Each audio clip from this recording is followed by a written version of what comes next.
Fishing line, always a question that's asked throughout the winter and throughout open water period.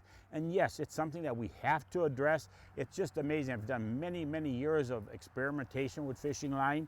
And mono, we all know, does stretch. It does sink by all means. It has to sink, even though you hear some comments maybe, well, it doesn't sink. It sinks maybe not quite as fast as some of your other lines, but mono has this stretch factor, which is going to be a plus. I do use it occasionally for crankbaits, also for jigging, depending on what's happening with that species of fish that I'm pursuing.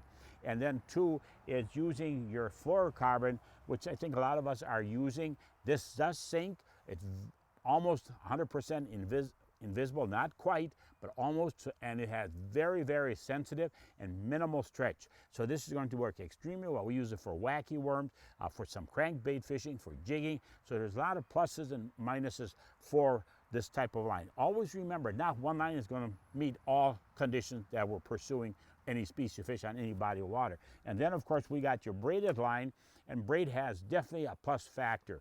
Braid is extremely sensitive.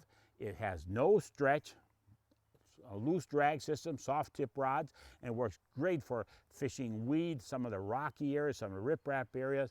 And here again, too, you know, it really varies so much. And I'll just give you an experiment that we just done on the river. We were fishing wacky worms. Our oldest son was using fluorocarbon, and I was using a braid. It was just amazing how that fluorocarbon outproduced the braided line.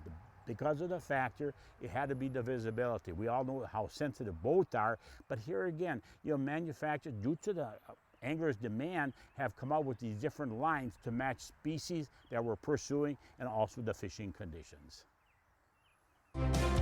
Find more prep sports games and highlights at ccxmedia.org and follow us on social media.